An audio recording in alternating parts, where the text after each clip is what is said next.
All right, one more quick video on RISC-V in this little set, and I'll do a few more later on. This is going to talk about the load and store instructions, their formats and their functioning. So we've got a few different variants of load and store. Basically what we've got is load instructions are 0, 0, 0, 0, 0, 1, 1, and store instructions are 0, 1, 0, 0, 0, 1, 1. The load instructions have byte, half word, and word variants indicated by your 3-bit function code, and the store instructions are similar. They have byte, half word, and word.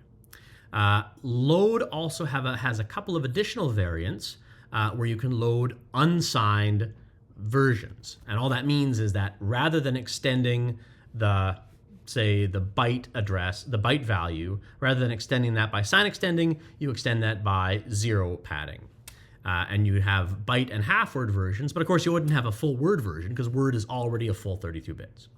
So those are probably going to be less useful because most of the time when you're loading a value, it's a signed value, and so these are the values that work. An interesting question might be, why are there no store variants of these? And I'll leave that to you to think about.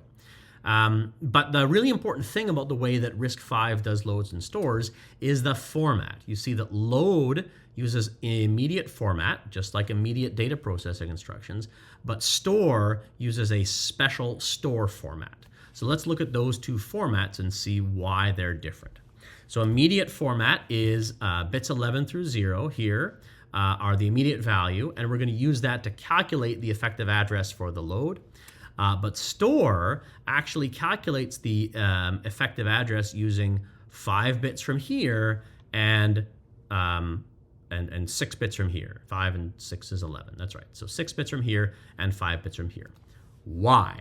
Why wouldn't they just put the immediate value in the same place? Well, the reason is, and this is something that MIPS did, is just immediate value is fine.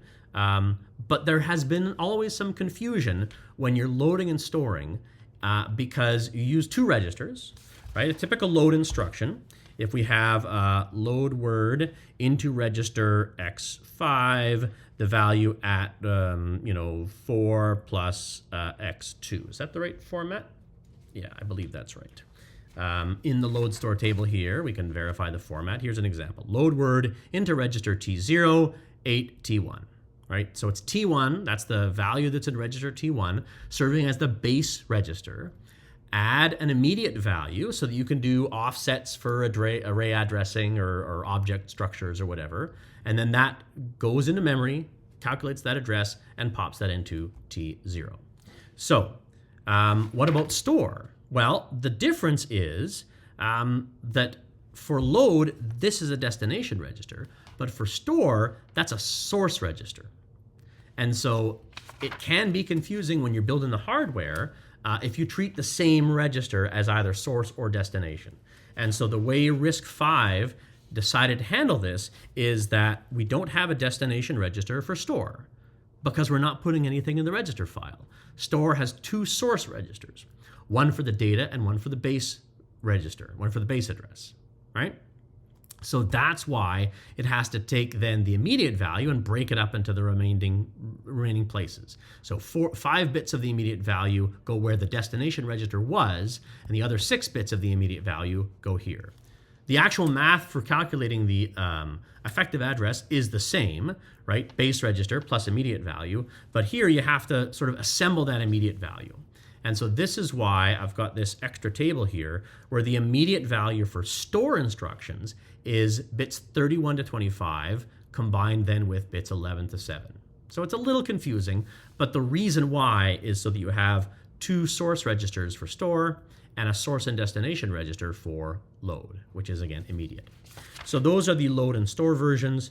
And again, the different variations are byte, half word, and word. And then for a byte, you're just loading bits 0 through 7. Half word is bits 0 through 15, and word is bits 0 through 31. And these are the techniques. And this just sort of specifies where things go. For load, the destination register gets the value in memory at the source register plus immediate. And for store, memory at register RS1 plus immediate. Again, that's the same calculation of the effective address. Then that's the destination, and we're putting the value that's in RS2 into memory at that address. Now, just a note, this only allows you to get past, 12 bits past the destination base register.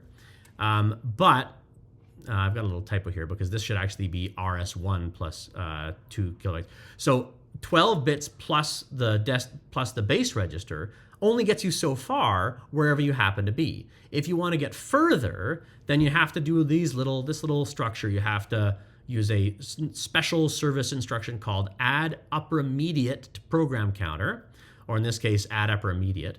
And that gives you the first half of the address, and then load word with the second half of the address calculated by putting these things together. So it's a little complicated, but the assembler usually will break up the address into two parts and then compose these two instructions correctly so that if you choose to do load word to a faraway label, the assembler should construct this stuff for you directly. But it's a little note to remind you that this only gets you so far, and if you want to load or store, you have to go a little bit farther.